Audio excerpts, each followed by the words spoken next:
mbote lisusu bandeko balandi ya tokomi wapi ndenge tomesana kokuta na biso na bino esengo eza nga komona bino nyonso oyo bolingaka kolanda makambo malamu mikolo euti koleka bolandaki makambo ebele ya mboka na biso Congo oyo elekaki ya loi oyo ezoconcerne réforme ya seni makambo oyo ezalaka ntango ya kala boye makambo ebele elekaka na mboka na biso Congo tokosola makambo mpe ya bajip oyo bapesi badepute eza don eza crédit to basombi tokosola mpe makambo etali mobeko etali habilitation ya assemblée nationale na sénat ndimi assemblée nationale mwa kokoso nini ekoleka na kati ya union sacrée naza nga moko te naza elongo na ndeko na nga epenge fofana mbote. Merci mon mboka Didier qui je pense que non invité na biso d'ici là batu ba komona ye professeur Mbata parmi batu oyo keno ba téléma ça dit transition sans Kabila lelo eza professeur Mbata pour na rappeler quand même batu transition sans Kabila soki elobama kana mboka oyo eza mon mboka professeur Mbata pe lelo Congo de Didier ekufa pona nini pona ba professeur soki Joseph Kabila sali pendant 18 ans lelo professeur Mbata est-ce qu'il y a solo tolokuta aza professeur pe en dehors ya mboka na biso Congo aza moko oyo bamboka mususu ya libanda bandimela eke aza professeur lelo professeur Mbata député national mituna ekozala ya biso ponanga tokokina bokebi nyonso parce que télévision ezali ngonga bandeko bakolandanga bouti bongo oyo ezalaki présentation ya ndeko na biso Fofana awa so tolakisa bino invité na biso ya lelo tokosola mwa 3 sujets wana alobi bien basujet na biso ezali boye loi oyo ya habilitation ya assemblée nationale makambo ya réforme électorale tokosola makambo ya bajip eza don to crédit invité na biso ya lelo ezali bongo professeur Mbata. Bonjour. Bonjour bandeko na ngai nasepeli mingi koya lisusu na chaîne oyo ya biso ya tokomi wapi ya ndeko Eliezer ezali esengo ndenge ndeko Fofana alobi ezali mbala ya liboso te epuis ezali mbala ya liboso tokota na makambo oyo ya politike te ndenge arappele yango malamu biso nde tozalaki na groupe bobenga transition sans Kabila ko Kabila azwa 3e mandat te ngai penza nde nazalaki moko ya ba oyo baza ko kamba mouvement wana na transition sans Kabila ndeko tokendaki nango liboso yango wana moni ngai na institut na ngai biso nde tobengisa bandeko mosusu na réunion tosala monene na Paris na Chantilly ndeko Eliezer ayaki na Paris na invitation na biso ndeko Daniel Safu ayaki na Paris Mike Mukebai Christelle Vanga tobengisaki bango tozaki wana kokambama na bandeko mingi na oyo atiki biso nane syndicat de Kolo tozaki naye na mouvement wana na ba politicien mosusu na ba docteur Mukwege na ba politicien mosusu ba ekosanga na biso ensemble ezaki esalamaki na note Moïse Katumbi ayaki na ba réunion na biso ya transition sans Kabila Félix Tshisekedi président oyo akomi mokonzi na biso azalaki kuna donc ezaki tobandi nde nge wana puisque bato mosusu batunaka tobandi lelo bien tobandaki kala et puis la tango wana tobengisaki mpe bacatholique donc balaïque catholique ngai na invitaki bango na Paris puisque tozalaki kobongisa makambo nyonso il fallait mboka na biso tokende liboso na nzela ya démocratie makambo wana ya kotala mboka lokola monarchie ndenge ndeko Kabila alingaki atika yango asa lokola monarchie présidentielle biso toboyaki tolobaki ete nani révision ya constitution article 220 ekoki kosalama te soki okomi mokonzi ya mboka ezali 2 mandats 3e mandat ezali te yango wana nde nazali korapele oyo tobandaki na transition sans Kabila me pamba te nasepeli mingi nazali awa mpona koyanola na mituna na bino puisque oyebi biso tozali bato ya peuple il faut ko rendre compte makambo mingi ezolobama na bareseau sociaux na baradio mosusu na bamedia mosusu yango wana nasepeli mingi ndenge boinvite ngai naya tosolola epuis bandeko na biso bayeba oyo ezoleka ezali nini na mboka na biso. Ok, oyo ezoleka ezali nini na mboka na biso Congo professeur Mbata omeyi kokota mwa moke makambo eteli ba loi électorale wato kokende makambo commission na bino wana mais to banana na sujet na biso ya liboso bongo tokokende koshite na makambo outi kolobawa parce que yango nde eza motuye ya mboka Congo makambo ya réforme électorale oyo ebomisa bato ya Kinshasa awa tokozonga na yango na kati pe na mingwa mingi mais awa toza na makambo beke oyo etali habilitation mobeko wana bi en Sénat elobi iyo bino assemblée nationale moi koko sezali kuna union sacrée yango vous avez sous même ma qualité bino moko to ni na ko l'écologiste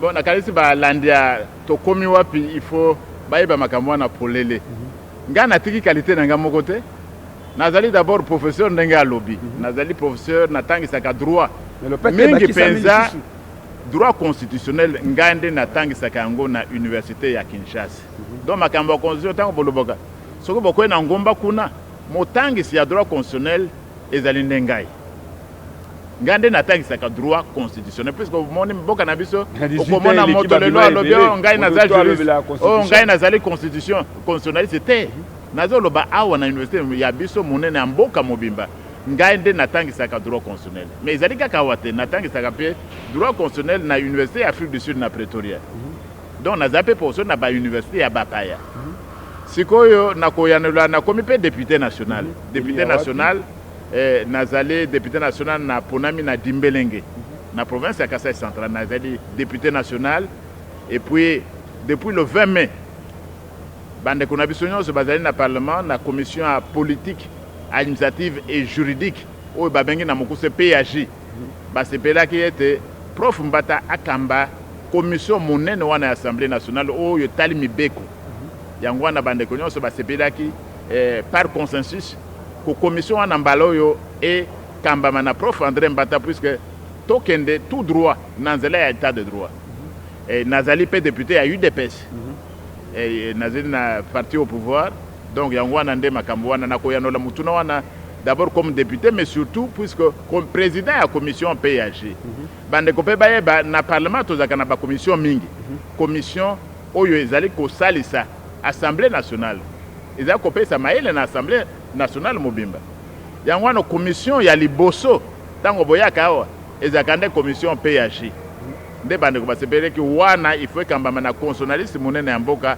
prof Mbata yango wana tango mutuna ma oyo etali élection loi ya SNI tango eye na assemblée nationale plénière andimi que avant ba décider nango ba ekende nano na bato ya maele bazali na PAG PAG wana nalo bato za bato nyonso bazali kuna bande ko ensemble bazali MLC bazali union sacrée mobimba bazali FCC pe azali bato ya opposition be bazali kuna donc mibeko wana ya loi sur la CENI et yaka na parle na commission nanga ya PAG totali yango nde to ko zongisa yango na assemblée plénière a sepela kimingi na musala wana presque bato nyonso bandimaki yango na assemblée nationale musala wana elongo na assemblée nationale boyebi parlement na biso babengaka na ali falansa ezali bicaméral c'est-à-dire ezaka na chambre mibale moko assemblée nationale mosusu nde sénat soki bosilisi makambo na assemblée nationale ou bien na sénat boke na chambre mosusu yango wana tosilisaki na assemblée nationale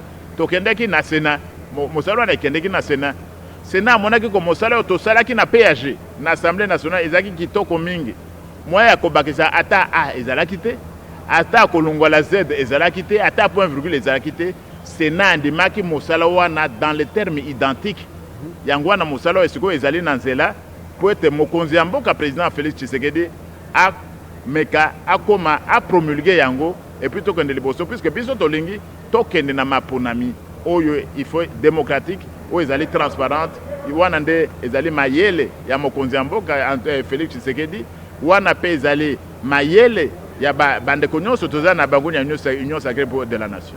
Ok, professeur, na moni ozo ko avancer minga na makambo etali loi ya réforme électorale oko tenga to banana na kokoma na makambo nyonso bobengi singa nazali prêt. Oui comme ozo kende toujours na makambo yo esangisaki bino na makambo etali réforme électorale professeur Mbata tolingi na nzela télévision na nzela ba caméra na biso oyebisa biso po lelo awa bande ko ko tambola na dépolitisation ya CENI makambo bino bosaki commission oyo bokene ko fanda soki quelque part babaki bato mosusu babaki bakangi bino kote moko boye batie bino na ndako moko boye kote batie bino wana ntango boye na yango nini oyo ya mabe oyo bolongoli nini pe ya malamu oyo bino bobakisi parce que kobosa natike loi électorale oyo ezolobela oyo ebomisa bato ya Kinshasa yo telemao ntango ozolobaki transition sans Kabila mpona loi électorale bato bakufa okoki koexplike congolais malamu bacongolais bayeba nini oyo ya sika bobakisi nini pe ya malamu nini pe ya mabe bolongoli pour l'intérêt ya population congolaise. nakanisi il faut tomekana no to corriger makambo oyo tozala koloba ezali loi électorale te. Loi électorale ekoya oyo nde ezali loi ya seni. Seni oyo nde ezali institution oyo ebongisaka makambo ya élection. Loi électorale ekoya nde nsima ye nano te yango wana confusion wana elongwa nayoki mpe bandeko mingi bazali koconfondre yango tokomi nano na loi électorale te oyo ezali nde mibeko etali nde seni yango wana nalobi makambo esalamaki polele parce que omoni ndeko état de droit ndenge borappele nga ndenge tosalaki na transition sa Kabila moto akopesa biso lesion na état de droit azali te. Il n'y a pas de gens qui vont nous donner des leçons. Biso nde tobundi pour un état de droit. Ba mususu bakufi mingi bakufi. Il n'y a personne qui va nous donner des leçons. Personne. Nazo talabino na bayam. Il n'y a personne qui va nous donner des leçons. Et puis tango assemblée mobimbatie lingomba na PAG na bokamba mi ya prof mbata bayebiti na nini bapesaki na direction ya prof mbata. Donc et salamaki polele avant to ya na plénière na ebisi bino parti nyonso ezalaki kuna. Ezalaki kuna. Et puis tant qu'on a qui toé ko défendre en Assemblée nationale, c'était en direct à la RTNC. Donc nazo zonga la écoute c'était en direct na yanoli mituna nyonso. Koloba ya liboso précision ko sala maboy. Au moni Bible ya lobaka, nzamba mon peuple meurt faute de connaissance. Batonanga baza kokufa pona kozanga koyeba. C'est tout à fait normal. D'abord, proposition de loi et outaki nandeko nabiso oyo akoma ministre Azalinde Lutundula. Proposition à loi à Séné. Et outaki epe ya moto opposition te. Toka nisana no malamu. Proposition de loi oyo to koza bakambo à Séné et outaki nandeko nabiso comme ministre Lutundula moto ensemble union sacrée nde outaki epe na biso moko. Loi Yasseni, ce n'était pas porté par Renobosa. Non. La loi sur la CENI a été portée par l'Union sacrée de la nation à travers le député Moko Nabiso et Christophe Lutundula.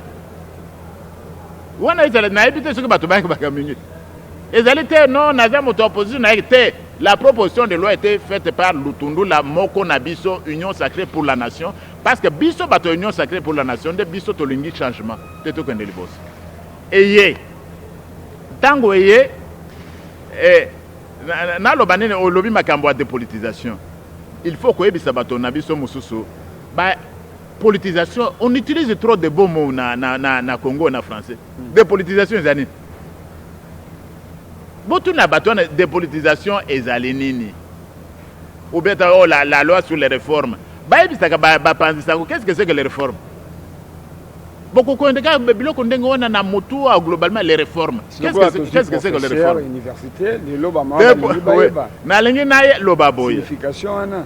Dépolitisation, c'est-à-dire que ni les sous politique nazo lobaboye. Ata concept au bazo venga politique. Bison de tozo temps ils ont na droit ou bien la science politique. Politique elingi koloba nini? Politique elingi koloba o mayenyoso etali Bokamba Miamboka.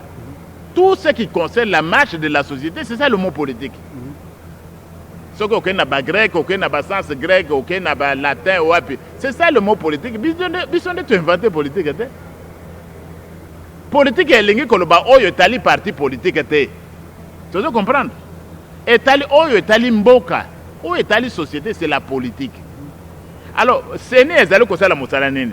Kotala makambo ya maponami, élection. Mais élection, c'est déjà politique.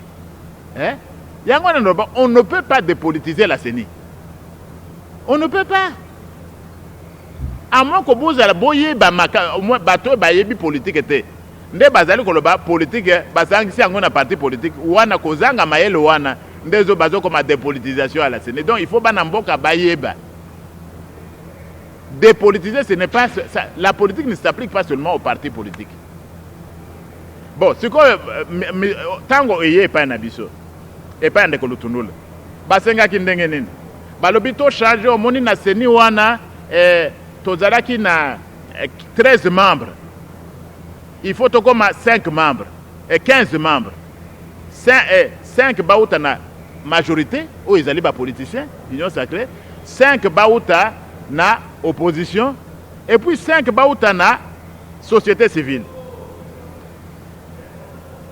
Bandeko bayeba boye, personne n'a jamais proposé la dépolitisation de la CENI. Nata la bandeko ata bato bazo kosaka bato pour na populisme moto moko te asi à proposer, puisque bayebaki ko CENI moyen ko dépolitiser yango ezalité, puisque c'est déjà politique. Démocratie est déjà politique. CENI ezali nini institution d'appui à la démocratie. Ce qui démocratie ezali déjà politique. Mais institution oyo ezali ko appuyer démocratie ezali politique et ko zala pe politique bandeko. Parce que la démocratie c'est ezali déjà politique. C'est une institution d'appui à la démocratie. Institution d'appui à la démocratie et ko zala pe politique. Personne n'a jamais proposé non, on a proposé la dépolitisation. Nani alzo ba makamwana. Mais dans l'Assemblée nationale, quota la motonon se député face à face. Qui a proposé ça? Autre ça là qui amendement, bamusu balobi soki bazana opposition moko soki ele ya lamuka. Ngana si na mona nane amendement ata moko ya elwana. Na mona ngo wapi? Par écrit na basala te. Mais jamais, ils n'ont jamais fait. Maintenant vous avez bazo tambola na balabala, vous moni que non marche na chango ni tuti comme on a. Ngana zo landate marche ko marche ko to ya bato boy. Bato bazali libre. Président aucun document par écrit au basali. Non, aucun. Marche à bato biso nde toye na démocratie. Biso nyonso ezali biso nyonso to contribuer wana. Nous avons lutté to kofi pour la démocratie. Ozali pe libre non? Mais ce que osali marche ce qui a expliqué bato te ozo ko sa bato 100 personnes. Qu'est-ce que ça fait sur 100 millions de Congo? Au moni marche na Lubumbashi. Tozali 26 provinces. Au moni marche o tozali ko sala o lobi makambo tradition sa kabela. Ozali ko mona nego tozali ko sala. Ouais. Oyo qui marche na Chopo, oyo qui marche na Bandundu, province ya Bandundu. Oyo qui marche na Matadi. Donc nalo baboye tozo ata amendement ata mon côté pa ya bandeko wana batika kokosa population. Mais quand on expliquer biso sikoyo na réforme wana oyo bine bosali considéré dans l'Assemblée nationale, Sénat, na chambre basse, la chambre haute, bandimi yango. Ya sika ezali boy. Mituno aneza kitoko. Makambo ya sika ezali mingi. Na bandela boy. Tango balobi réforme elingi koloba kolungola biloko nyonso te. C'est ça la réforme. Bato bayo kana le kambwana. Parce que monsieur na lingala. Monsieur ezana lingala. Mais réforme pe bayo kagango. Ata basala kabango tradition na réforme ezingi kolobani. C'est-à-dire kobongisa mibeko wana. Bazo sengate mibeko nyonso wana ilungwa te. Bobongisa oyo ko bongisa pona ko améliorer situation. Nene to bongisa kikuna ya liboso. Omoni seni ya liboso. Ezaki na bato 13 personnes. 13 membres. 6 bauti na majorité, 4 na opposition, 3 na société civile. Biso tondimi elongwa na 13, ba société civile balongwa na 3, to double kutu nombre na bango. Double ya 3 ezaka 6 non? Biso to memi de 3 à 5, ce qui n'existait jamais sur le temps de Kabila. Tango bandoko wana bazolo bawana, tango bazaki na parlement bazalaki awa ou bien bazaki ba premier ministre. Est-ce que ba pesa ki pouvoir wana na société civile? Bisonde tozo komisa ba société civile to moni, bazala 3 te to doubler presque nombre. Ba comme de 3 à 5, ce sera la première fois ici sous ce régime ya Félix Tshisekedi. Sous ce régime de l'Union sacrée de la nation, ba bazolo ba maloba koloba pamba wana. Ba sali soki 18 ans. Bazaki ko sepela na composition wana sene. Bisonde tozali ko changer sikoyo. Premier élément. Deuxième élément. Biso tolobi nini? Tolobi na formation wana. Basi bazala représenter. Représentation équitable de la femme ndenge constitution na biso lobi na 14 article 14. Mais biso tobaki ici.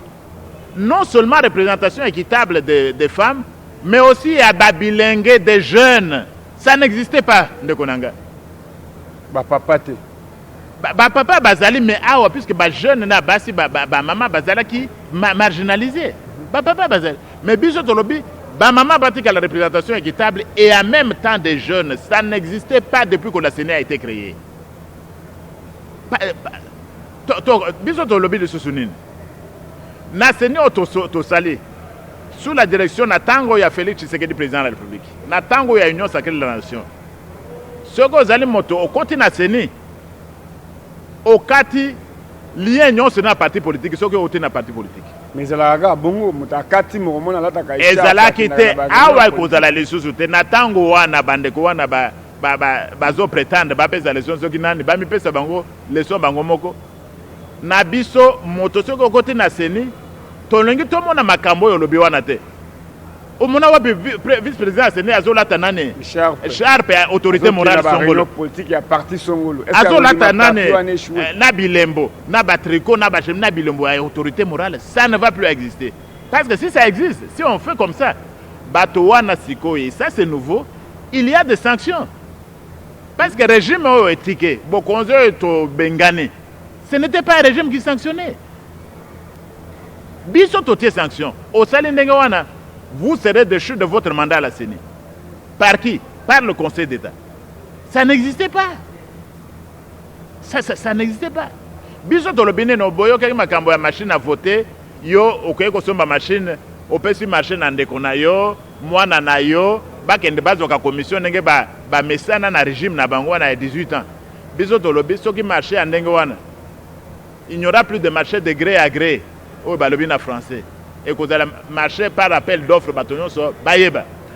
Et puis qu'on a dit yo moto aseni aucun de louer ndako pour bureau aseni tozo lo katozo monanda côté OK au milieu c'est yo mokonda kona yo ça n'existera plus. Tout le monde a aseni na boulevard mais moi je me rappelle trésor tozo soko koti na ngambo à boulevard.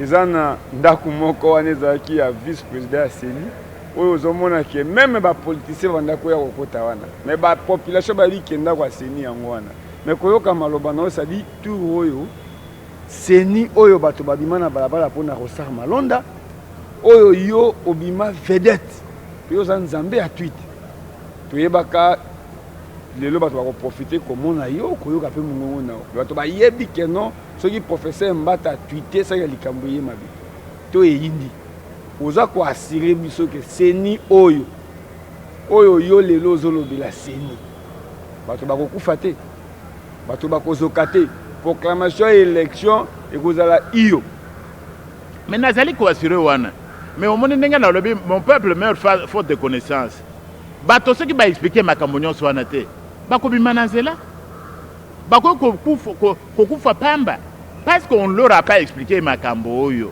ozoyoka seni oyo tosali ezali koavancer biso na voie démocratique moto mosusu akoya te biso nde tobundi na peuple mobimba na peuple na biso tobundi mpo na démocratie il n'y a personne d'autre akoleka Félix Tshisekedi akamba biso wana ata union sacrée ekamba biso ndenge wana honorable tant ozomona ke moninga na bino député national honorable ya Délice Sanga ifito tanga kombo aleki nzela ba itando ike akoloba ke mobeku réforme oyo esalami eza mpona intérêt ya peuple te bato bakokufa nazosenga na peuple nyonso totelema tozala bomoko totelemela réforme oyo ntango ozoyoka makambo wana ezosala ngo ndenge nini député national nayoki mpenza na commission PAJ non mais ngai nazoloba wana ezali populisme ezali populisme pourquoi parce que ndeko wana avant assemblée ngai na makambo avant makambo yana ngai naza président ya commission azalaki kuna mais aza ancien na yo awa le troisième mandat na yango yo yebi mandat ngai na bandaka na yo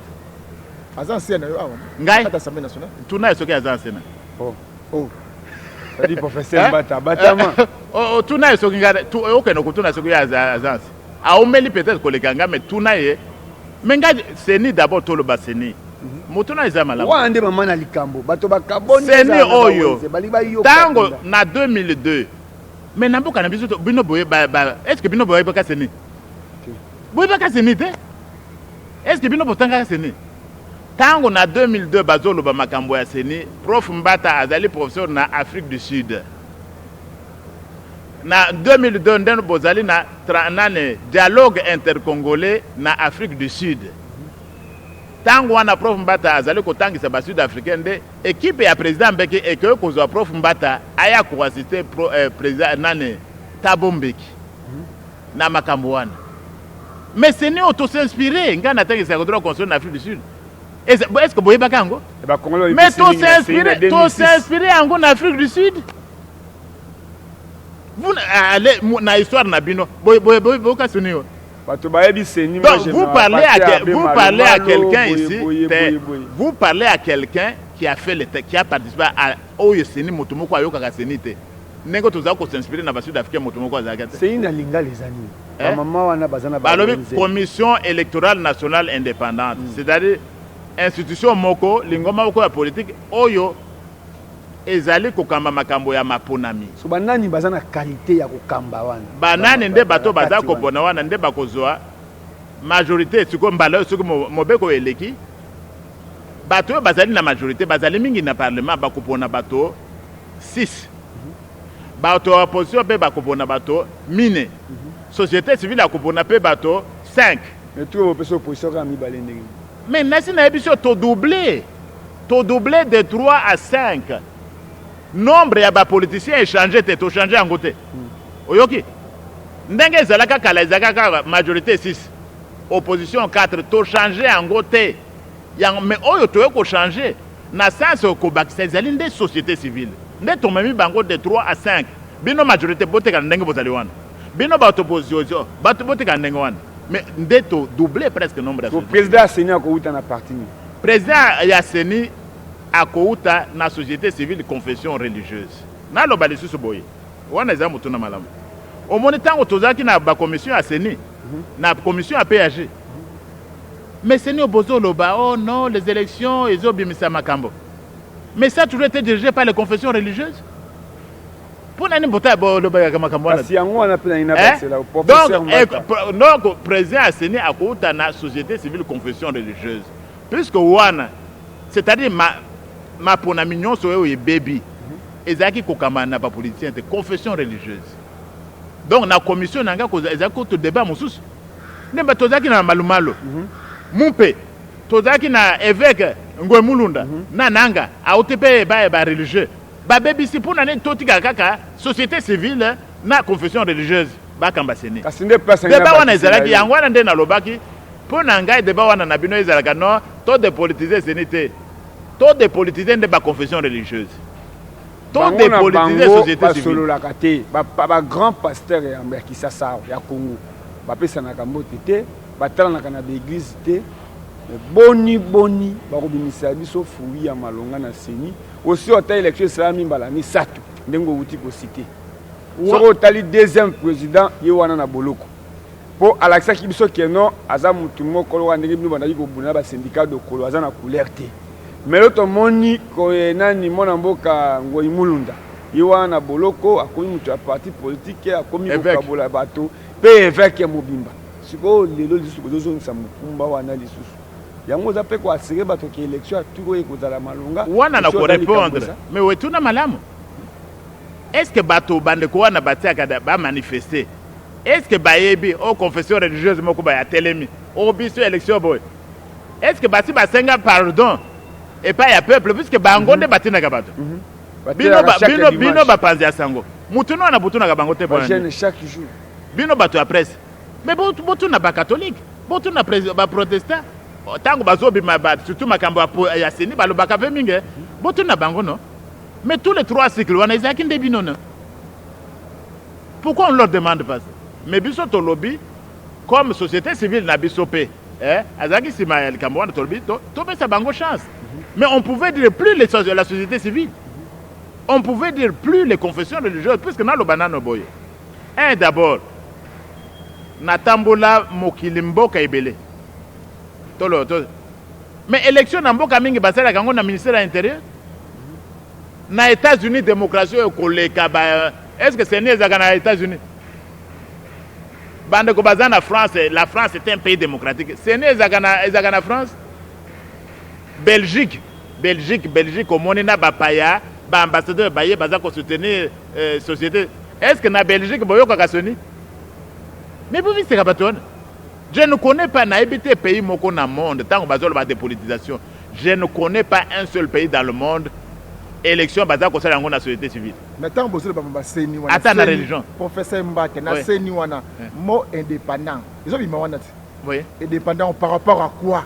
Voilà. Pour il faut que le Namakamounos n'engageons dans les mêmes yannions sous. Donc il indépendance ouana. Et il bolobi que na bureau exécutif bah on sera 7 membres. Ça bon côté. Bah tu vas gérer 7. Oui. Na 7 ouana bino moko union sacrée. Vous suis 4. Bo pesi balé bandi ko na biso ya opposition. Bo pesi moko société civile. Indépendance yango eza place nini. Ezali boye. Omoni totie critère wana tango lobi makambo nini ya sika botie na loi. Totie condition bona kozala na sini. Membre auta na opposition, auta na majorité ou bien auta na société civile, totie critère. Moto boko pona boza la confession religieuse, boza la société civile, boza la majorité, boza l'opposition. Moto boko pona azala moto intègre. Moibité. Ou bien bakangaye boye asala boye tricheur. Quelle que soit la provenance, azala intègre. Azala peto. Peto. Moto azali na moralité. Boya kupona biso immoralité. Moto a détourné tambongo na vie na a détourné na été. Moto azali na conscience atali makambo ya mboka. Moto azali prêt pour na ko se sacrifier pour na mboka. Aya komisa lela ye moko te mais pour na ko se sacrifier pour na mboka. Des conditions na totier. Moto wana azali na autonomie. Pas oyo azaka na autorité morale puisque soko côté na Séné ozaji na autorité morale te. Quelqu'un qui a la neutralité nazo kende. Mboka nini na ba politicien nini na ba congolais oyo wapi ya sika toka ya kalawana prof mbata lelo bazu seni ba pesio. Oui, on l'a te charpité mais na motema na makanisi na yo ki nyosa ke ko la IDPS na motema na yo. Mais bino boye la foi prof. Mais toyeba. Mais bino boye ata UDPS. Mais ils allaient au lobby UDPS, c'est le parti démocratique. Est-ce que na UDPS to mi pesa cadeau? Na UDPS. Parce que UDPS c'est des associations ba malfaiteurs te. Na UDPS soko sale makambo ngana zali prof mbata na koloba yo sali mapa. Tozana to yakutu na autorité morale tozana président tozana autorité morale bino moko toyeba ni malamu. Ko prof mbata alobaka tango mosusu batuna kama ya sali boye meye kulususu moto ya UDPS sali boye c'est boye bosi boye kango. Na UDPS c'est ça ce que tient ce que nous a appris. Je serai indépendant. Ndeko na yo pour répondre ngaité. Député national na commission na bino wana alobi ke mbeko oyo eza malamu te ndeko na biso ayaki wana tozali sima wa palais du peuple na plénière na lobaki en direct à la télévision na répondre yé nation les États-Unis on mboka honorable c'est ça mais je lui ai répondu c'était en direct à la télévision wana ezali populisme wana ezali populisme ya pas je lui ai répondu ici na lobi boy d'abord tango sali amendement au moins de commission nazo kamba baté professeur monene ya constitution ya mboka PPRDP atie bato na ba juriste ya makasi donc ba juriste ya makasi ya tout ya ba composant nyonso ya parlement batie na commission na ngande mukambi ba docteur Bazali ba prof Bazali ngamoko prof ya ba université mais ce que c'est l'amendement mais nous l'analysons ce qu'on peut c'est amendement eza natinate. Mais le prof des universités, ils vont rejeter. Ce que échoué, prof. Oui, prof Mbata. Oui. Prof Mbata, prof Mbata, tout s'arrête. Il n'a pas changé. Ou à société civile, prof Mbata, il est tout puissant. Et loko, yango bandeko koluka, bandeko le mamingi, yango yo. Bongi c'est loko yo, po bati ba kufate. Ce qui est bomisi batu prof Mbata. Ce qui ba congolais ba kufi, na makambo yo tie mutu. Ba yebi yo la kaboyi. Ba image. Makambo zo le bezo tika la prof Mbata. Est-ce que makambo to elikia ke ba congolais ba kozala malamu ba ba kokufate et ko bomizo ba congolais te ba député mususu ya bino na koloba wa awa na kata grand libulu awa na ba population mususu ba landaka ba lobi ke makambo izo kende ma réforme izo kende malamu to lobi te izo kende malamu ngai professeur na koti makambo yo na tangi sa droit constitutionnel na mikili apôtre ma frère décide oui mais politique yango du prof mbongo ekufi na na lobi boye au moins le makambo politique ngai ndenge bo rappeler ezali nde oyo natangi so nga makambo ezo simba te naza poursuivre na lungwe ou démissionner mais moi je ne pense pas nga nazo sala politique le kola ba politicien yo sona te moi je suis prêt mais naza na université ezo zelanga La politique ezali profession te politique ezali nde kosalela mboka olongwa oza poso da université minene kutu ata bana tokokoma na makambo ya mituka na makambo misusu mais beloko mosusu ozozwa na poto ça n'a pas de problème. Donc toi tu ne fais pas ce que je suis en train de dire ngai na sali tout ngai mon côté puisque sikoyo loi tozolo bezali sur la pauvre mbata te soki na yebi sur assemblée nationale mobimba soki na yebi sur sénat mobimba opposition majorité bato nyonso à l'unanimité c'est normal parce que pour intérêt na bino et comme loi bato nyonso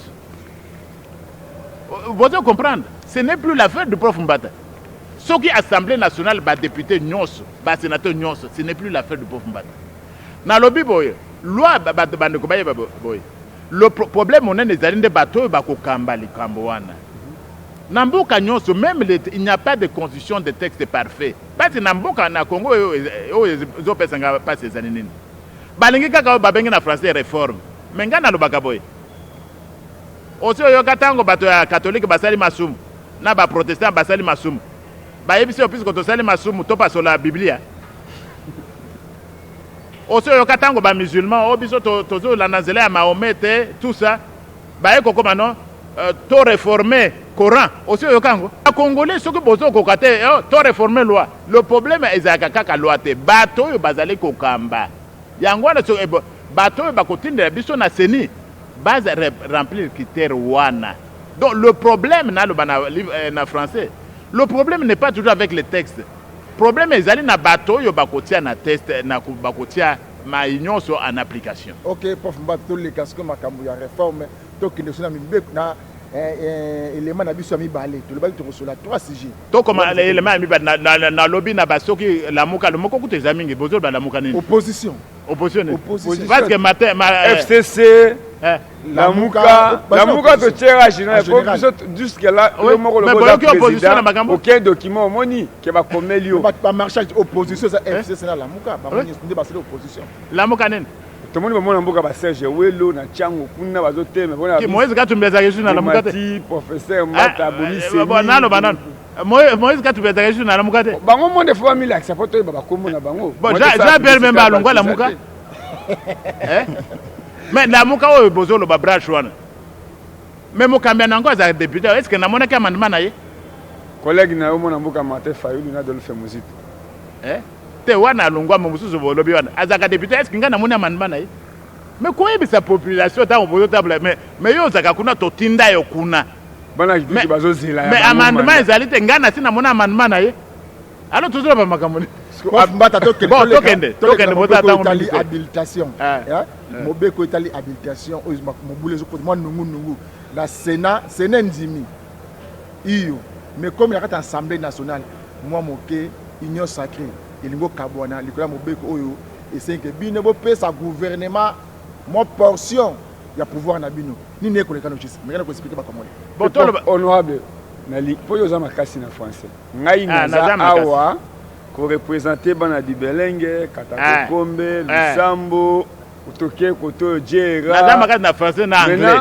donc yo mekana habilitation elingi lobani maman ba na biso na marché de liberté mobeko wana habilitation elingi koloba boye elingi koloba boye habilitation tango mosusu parlement azalité parlement nde asala ka mibeko mais au lieu parlement asala mibeko wana parlement azwa bokoki wana apesa yango gouvernement asala mosala ya gouvernement pendant un certain temps ce sont habilitation donc oyo asalaka mibeko ezali nde parlement mais na habilitation balingi koloba bino lokola bokozala te bopesa biso makoki na bino wana tosala mibeko à votre place c'est ça l'habilitation. Oui mais Sénat ndimi iyo c'est un problème et comme na kati la bino awa na assemblée nationale place yo zali professeur député national président ya PAJ awa mobule koti union sacrée bokabwani pona ni union sacrée ko bana kika ni ne ko le kala kati union sacrée kabwani oui kasi na mobeko wana parce que na moni mamusu balobi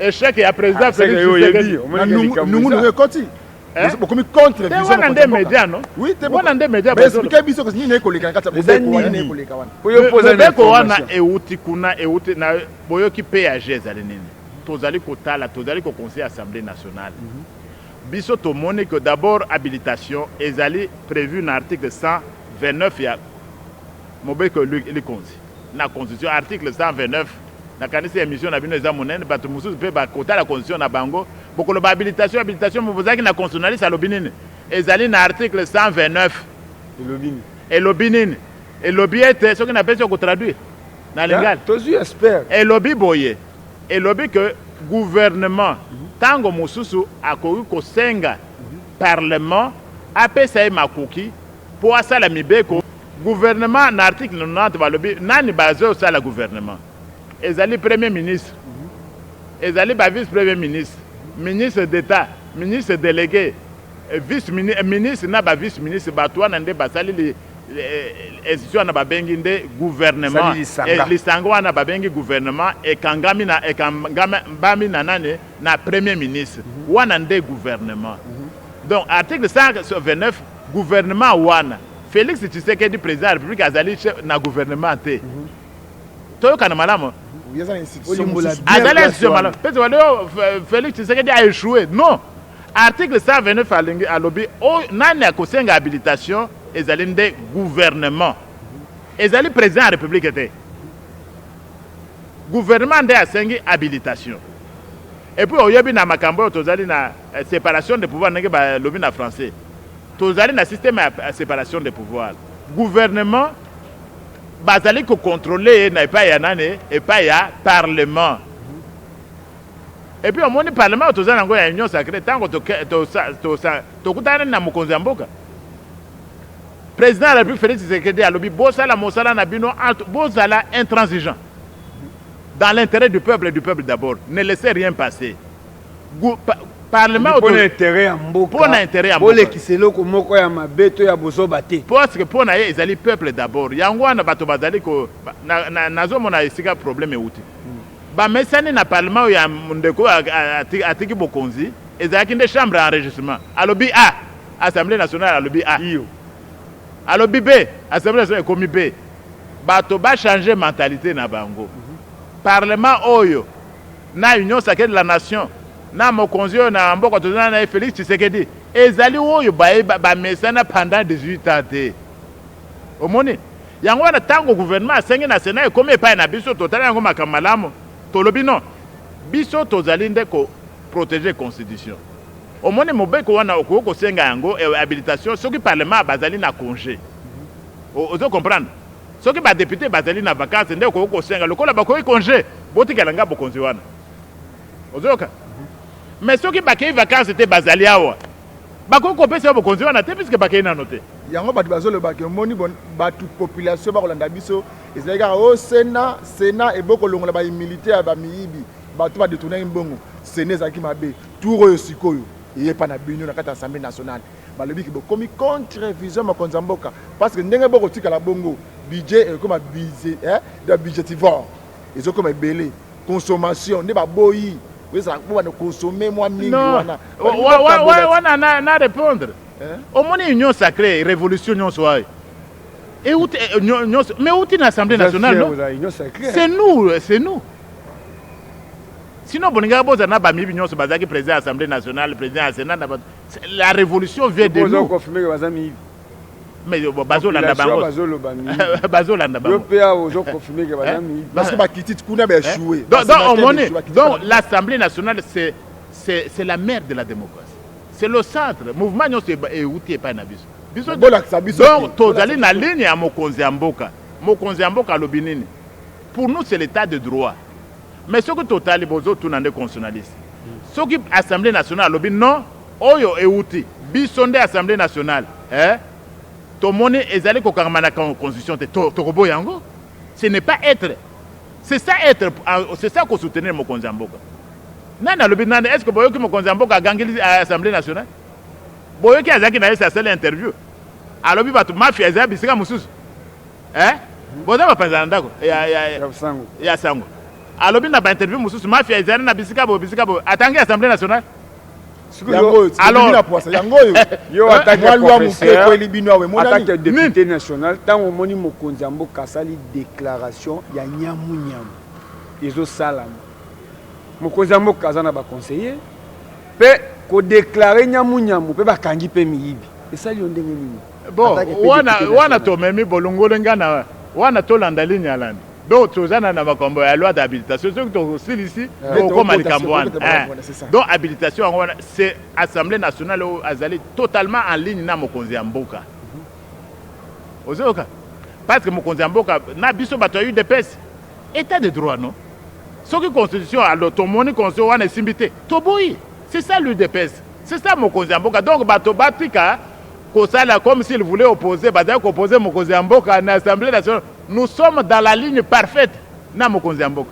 Ok, troisième dossier na biso troisième dossier professeur Mbata limbisa biso pina télévision zali ngonga moni audiovisuel tant to kosola masolo malgré masolo comme elengi mais télévision zali ngonga to kotation na dossier makambo etali mituka ba jeep marque bon amoni Fofana c'est pénité oui Fofana c'est pénité article moi nga tango na ya ezali pona ko répondre ezala te non prof alobaki kuna akimaki ba répondre ba nane ba question non prof il est yoyo na joyeux bien na makambo oyebe ko zwanga mituka oyebe ko zwanga honorable professeur lelo dossier ya mituka oyo na yebite quand même na 2006 nazaki na Kinshasa 2011 nazaki na Kinshasa na moni de ba député bazui ba Nissan na 2006 2011 ba TX mais likamozo utawapi communication et bimaka lokola ndé mitukango bozwaka ofele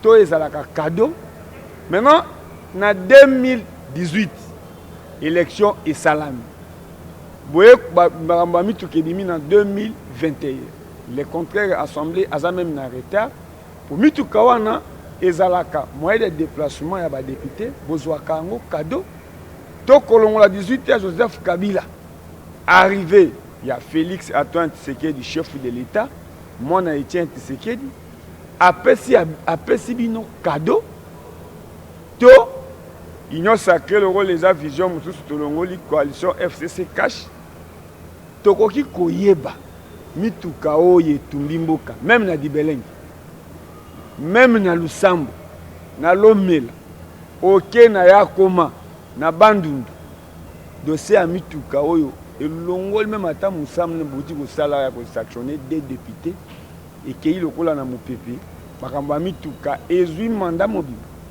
nde tolingi toyoka professeur Mbata bato nyonso bandimaka koyoka tokomi api na 21h bayoka dossier ya mituka ndeko Fofana nayebi te soko yebi mingi Congo mais bato adimbelenge basepeli prof azwa mutuka ozwa ngo ndenge nini nayebi to na dimbelenge nabo bato na dimbelenge omoni député national azali ko représenter quartier moko ya Kinshasa te vous comprendre député national azali ko représenter nation bino biloko botena ba populiste na réseaux sociaux bo ezali mboka te epai nanga basepeli balingi prof azwa mutuka parce que on m'appelle comment on m'appelle honorable député oui epai nanga bato basepeli nazwa mutuka na to kutu ata deux ok prof et puis na ko sepela ko ba baboyi wana peut-être ba na ko kozwa mutuka bon siko nazonga na ko répondre mituna nyonso d'abord kolobaka ezali soni c'est honteux que le Kamba mutuka un pays qui se respecte ba député bazu mutuka nazo tambo nango wana naza na TXL j'ai un crédit comme professeur d'université moi j'ai un crédit comme professeur na sombi TXL plus cher que oyo bazo solo wana qu'est-ce que madame c'est quel niveau ça et puis député national c'est pour représenter nation c'est lui qui a dit qu'on contrôle le gouvernement tant que ministre azoka mutuka. Est-ce que bato baza ko comprendre monene ya député national? Oui, bazo comprendre yango. Tango ministre te tokende malambo. Député national au mone na mboka mobimba oyo. Bato mibale groupe ya bato mibale babengi représentant de la nation. Bazali ba sénateur te. Bazali ba gouverneur te. Bazali ba ministre te. Qualité wana comme représente la nation et pesami na conscience na bato groupe mibale. 1. Le président de la République. 2. Députés nationaux. En dehors de bateau groupe Mibalo, na président na député nationaux en Assemblée nationale. Moto Moussou Azali représentant la nation congolaise Azalité. Ok, Batumi Balé Baza, il y aura prof. Moi mon créateur moi munga mon créateur mon prof Mbata na moi munga. tanga okoloba boye bakole bakolanda oza mwa crédit oza TXL premier eza te oyebi ke makambo bokosala oyo écoute na république soki na banque écoute 27 millions de dollars oyo écoute makambo na bino na 500 Jeep Hyundai toza na route moko abengo nzela obi commune ya Kisenso eza na nzela moko ezobomisa bato chaque jour na ba député national lokola bakitaka kuna ezosenga 2 millions de dollars pour route wana e banda commune ya Kisenso ti homme 30 yo eza molakisi kuna ebima homme 30 ekota iniking esenga 2 millions mais bino bozwi 27 millions na mandat Félix Tshilombo Tshisekedi na union sacrée le peuple d'abord tant bokoloba population ekosepela te ekosilika nakokende nalobi naza na TXL na TXL professeur à l'université nazali professeur d'université nazotangisa mboka mobile. Est-ce que mes étudiants sont fâchés prof ayaka na vélo non tolobana no malamu ne vous avez élu un député nga nazwi wana naloba population na mabulu bazova na molili population wapi loba omoni nalobi député national représente nation. Oui 25 provinces 26 provinces Kisenso nazo comprendre non Kisenso oui mais moi je ne suis pas élu de Kisenso tango bozo loba pe tokomi wapi bozali média national bozo comprendre bolo bazola na dimbelenge na Lusambo oui na Lusambo donc on na ba populiste nyonso tango basaka marcha Kisenso nous devons nous occuper de ce cas mais député national tango na zongeli il représente la nation. Est-ce que tant on a zo matanate Excel ezali ko coûter ce qui $50,000 ba prof tozo ki soki 10 ça fait $500,000 tozo matanate Excel ozo mon est-ce que ça fait de boucan là-bas non oui ça bola na makambo ya PPD ya popularité na zonga la makambo ya liboso ngai na zupete mandat ya liboso 2006 les députés ont eu 2 fois de voiture oui banisa na mandat moko na mandat moko ba député bazui Nissan X-Ray et puis baye kozwa nene baye kozwa nane je crois Toyota. Moi aussi j'ai eu pendant un seul mandat mais ba congolais ba landa bato ba publicité pendant un mandat on a eu 2 véhicules mandat 2016 les gens ont encore 2 véhicules. Parce que il y a beaucoup de problèmes. Pourquoi distraire les bateaux? Oh, mais 2 millions, il y a des mandats où on a eu plus de 2 véhicules. C'est quoi? Dans un pays qui se respecte, on ne peut pas faire un débat de ça. D'abord, les députés sont payés. Ceux qui ont comme professeur, véhicule. Il y a 2 ans, mais il parce que les députés, quand vous avez ata ba membre du gouvernement balobi soko lungwe na gouvernement pendant 6 mois bazo pesa emolima na yo na otodo ba mbongo ozo comprendre professeur expliquer biso la professeur place eza boyi motuna pesa boyi ozo compliquer ba na mboka ba ninga yeba eza cadeau mokonzi mboka pesi bino oyo nakanesi confrère na bino Top Congo alobi malamu bozo sala recherche non Top Congo amone ezali mituka Hyundai et outi na Corée a sala communiqué depuis le 16 mai kazali ko livrer na gouvernement na institution à RDC 500 véhicules Hyundai la Palisade communiqué wana depuis le 16 mai donc bato ba ko bimana moi déjà ezo bimande alors asali pona nini azali Hyundai ezali Toyota te balingi ba gagner marché en Afrique vous comprendre Bapesi a pris de moi, je crois, marketing, ils doivent s'installer aussi ici. C'est le marketing. C'est ce qu'ils ont fait. Et l'Assemblée nationale a commandé, puisque Bozo Balobaka, Bozo la président à PAG. On a des nazanons. On a dit que le président de l'Assemblée nationale. Tu refilmes en haut. n'a pas sabinoté n'a pas balingi bakosa qu'il continue bakosa moi j'ai ça mais tu es pour effacer le coup de président PAJ momoni nasi na lobango kala na ba média monsieur le premier ministre l'Assemblée nationale le président monsieur le premier ministre je remets à votre gouverneur je m'en remets pour solliciter l'exonération de 500 véhicules de type Jeep 4x4 Hyundai commandés par l'Assemblée nationale en faveur des honorables députés nationaux. Donc ngana zana makambo signé c'est signé Mbosso Kodi Apwanga. Donc mususu peut-être bah mususu c'est moi qui sais, moi de commandé par l'Assemblée nationale. Donc mais quand même c'est ça c'est un cadeau à président PC ba député. Ngana lo bana est-ce que muto ko baba lo bana français facile. Et donc bima boye ke. Est-ce que tango yango oyo c'est accrédité. Donc c'est depuis le mois de mai balobeli. Donc bato mususu na ba populiste yo ba ya koko en retard, c'est depuis le mois de mai. Comment ça peut faire l'actualité? Bino pe ba passer vous na makamusu ya koloba. C'est depuis le mois de mai. Et puis ici vous avez le président de l'Assemblée nationale na ba kachenyo so nazana.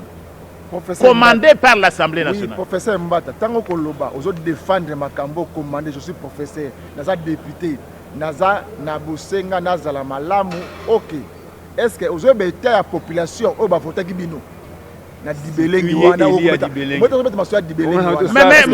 Mais tango na fanda rapé na micro na perchoir ya Assemblée nationale o lobela ba na dibelengi.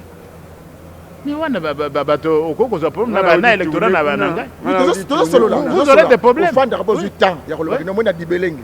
Zele zate na dibelengi. Kolia malonga zate na dibelengi. Mais député national au monnaie. C'est ça au bana Congo ba. Député national il fait ça azo salanene. Il envoie des motions. Il parle ici. Député national a koya na nzelate. Olobi bana dimbelenge. C'est-à-dire c'est toi tant que vous allez électeur. Okende kuna si ils ne sont pas contents de toi, hein? Bakopona mutu mususu. Donc wana zami tuna tonga tuna rate. Donc même à Kinshasa ou ailleurs, vous êtes élu de la nation, ba yebi ngai ba Congo même ba yebi que le pauvre Mbata fait un très bon travail. On comprend. Nana ko sepena ke di belenge nena ke na Lusambu tona ke nazalaki professeur Mbata nazalaki kotangisa prof d'université na ke kuna baponinga à une majorité écrasante. Donc tu ne peux pas. Non, non. Non, non. Ngana zaki na mboka te. Et puis je peux ici, je peux ici être candidat demain être élu. Mais oui, mais prof maintenant. Vous êtes aussi là. Non, mais je peux être élu à Mwamba. Non, non, mais ce n'est pas tous les profs qui sont pas profs.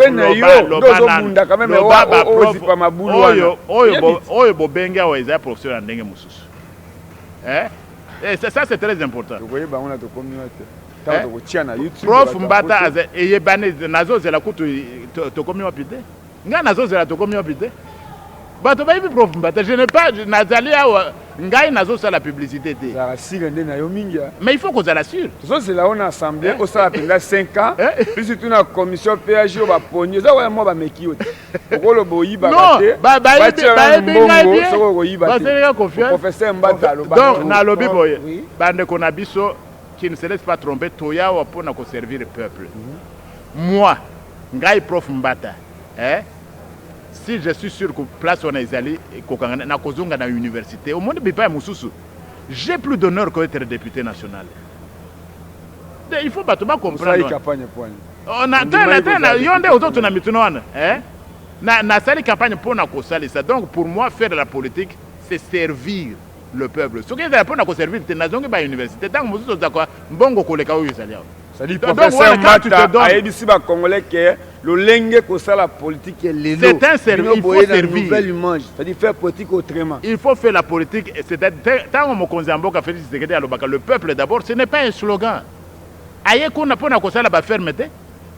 A ko sala kingakati te. Il n'est pas venu pour s'enrichir Félix Tshisekedi. Na union sacrée pour la nation. Toya wa pona komi servir te. Parce que bango bandeko nde babé simboka pendant plus de 18 ans et puis ni nezo ça la passe. Ko bandeko tango mandat mususu ba pesa ki na lobby bazoki deux véhicules. Bazala ka on a parlement basunyo sumi balé. Bakande ko bisa peuple te poni. OK, prof Mbata. Moi mutuna suka prof Mbata. Zo chité moi. Ah, suka. Oui. Prof Mbata. Est-ce que ça la sonité na makambo nyonso ko loba ba jeep makambo ba na Congo.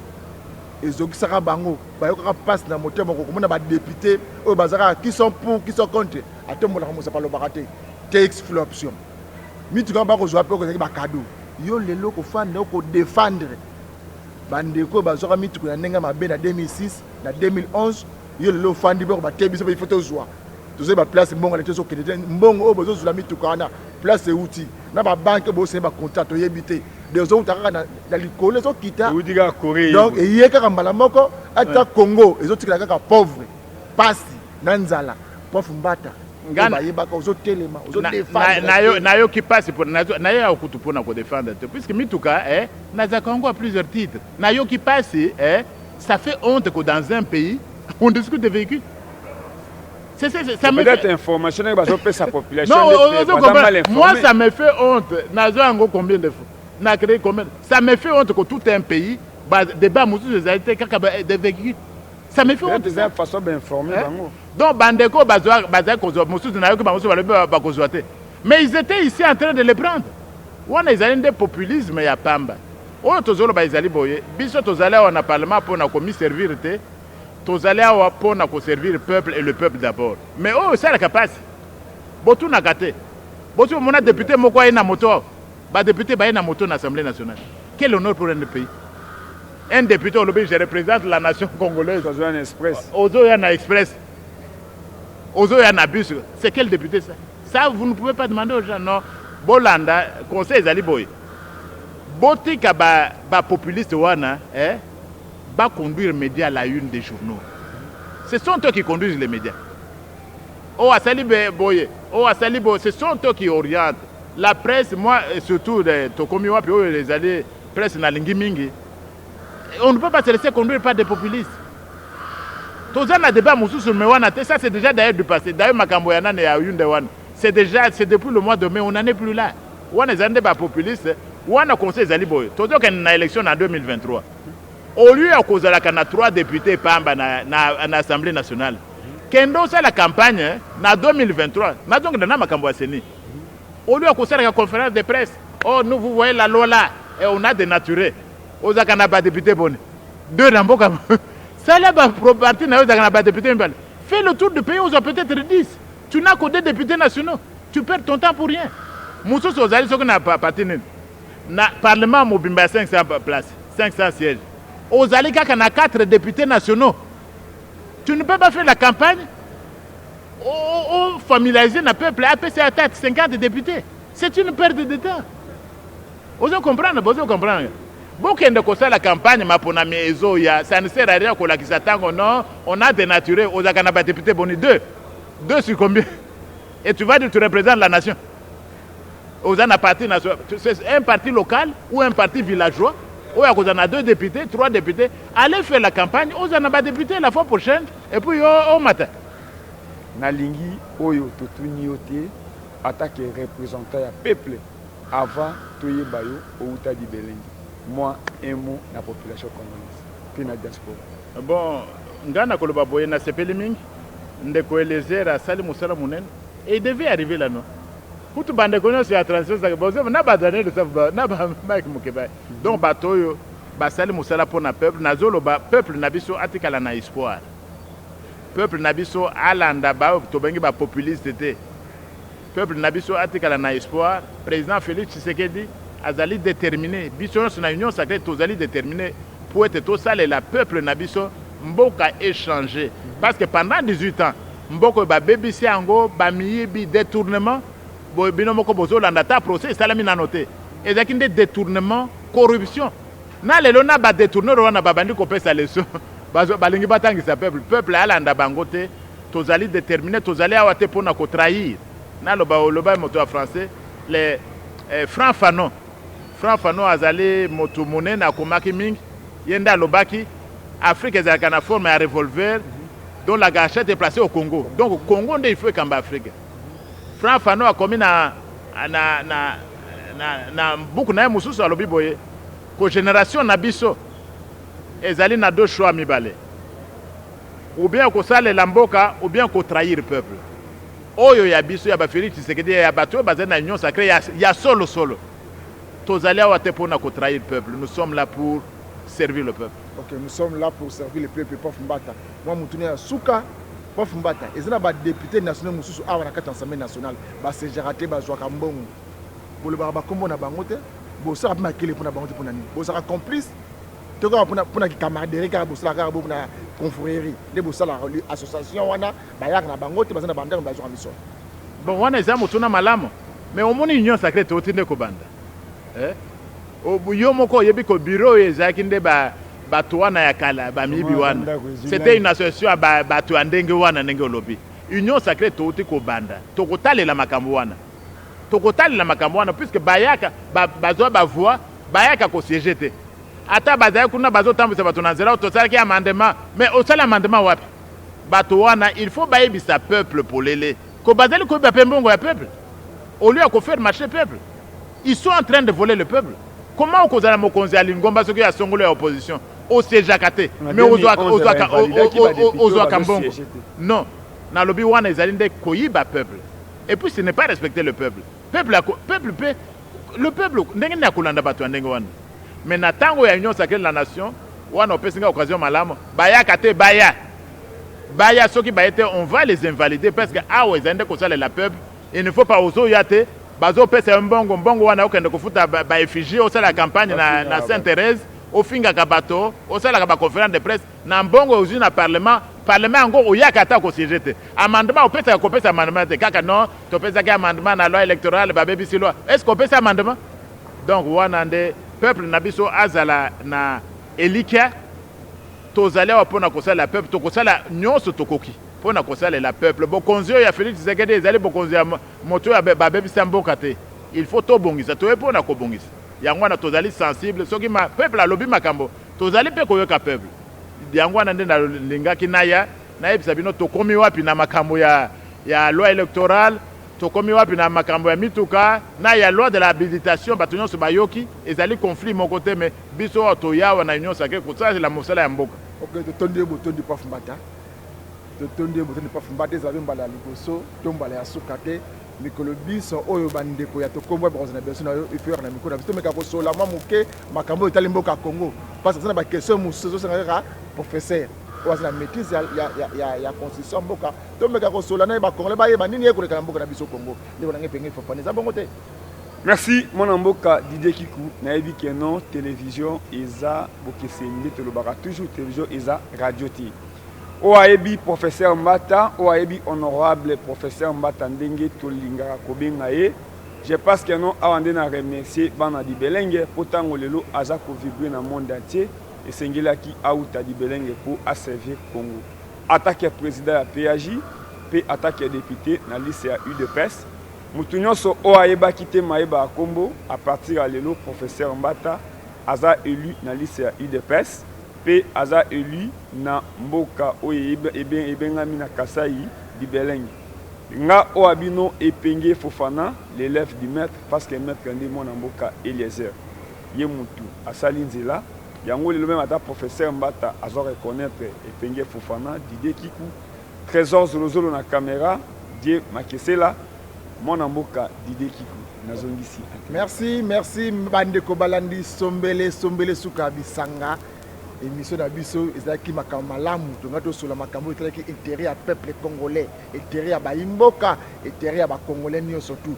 Boyoki ndenge prof Mbata asosoli na mikolo na biso mituna ezaki ya ngai epenge Fofana na Didier Kikou biyane ezaki ya prof Mbata asosoli ya solo ndenge professeur ya constitution o atali Mobeko likunzi ya mboka Congo ndenge alobaka atali sibino importance ya kozala président ya PAJ atali sibino importance attaque député national atali sibino importance attaque professeur ya koloba pe solo nini ye koleka na mboka na biso Congo réforme électorale makambo etali makambo ba jip makambo etali makambo nyonso leka ana kata assemblée nationale est-ce que bango ba assemblée nationale ba kayi to ba kayi mo kozamboka te boki ndenga lobi oyo pe alingi aleka na mikro na biso na plateau to sali spécial ngana epenge Fofana numéro eza wana benga biso to yamba yo to kute mukoma lobi.